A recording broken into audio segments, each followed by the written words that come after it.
My name is Bryon and I'm a former professional footballer for Crystal Palace.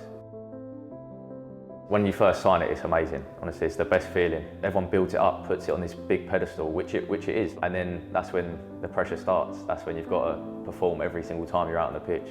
Every single time you go to train, you've got to perform. And you know if you don't, then that could be your place in the team, that could be your job, that could be your career maybe done.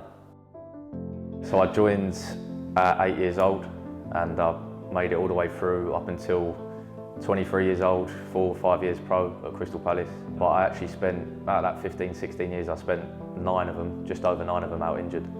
From a young age I suffered with a lot of knee pain. The first long time I spent out I was under 13s and I ended up missing all of the under 13 season, all of the under 14 season and all of the under 15 season. Listen, that's tough. It was tough to deal with, but I'm lucky I had my parents there supporting me, taking me to multiple different specialists and doctors.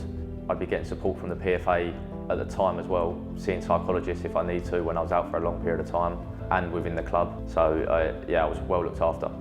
You are very reluctant and to the fact that, oh right, I might have to do something else. You know, my whole life's been football, and when your whole life's football, to completely take that away, it's the hardest thing ever. It is really hard to deal with mentally when you're transitioning away from it, let alone when you're doing that not after having a career of 15, 20 years. You're doing it at the start of your career while you're in pain every day. Yeah, it's difficult. I was still doing my rehab at the club, even after my contract had finished. And then I started to venture into a bit of part-time coaching with the club. I even started doing a little bit of media work, some co-coms for Palace TV, for sort of the under 18s, under 21s games, as well as some interviews for some of the younger players, the pros at the club. But I was still doing my rehab, trying to get back, because the club had said if I could get back fit, training, my contract would still be there. So I was sort of in limbo in between them two areas.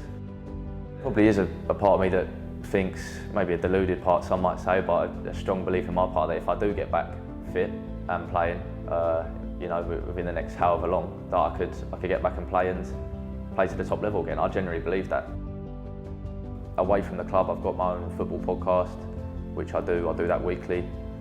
That'll be speaking to, you know, ex-pros, current pros, any people within the sport, and also we chat about the Premier League games as well. I just really enjoy that. Maybe the fact that I've been captain at the different ages helps with that. Helps with the talking, and certainly the coaching actually helps with the media, speaking to the kids, speaking to the academy. I just want to get completely pain-free, or as much as I can, with my knees, which I believe I can do and I will do. And then it's to make a big stamp in the sports, the football media world, as that's what I really enjoy. That's what I have a passion for outside of playing.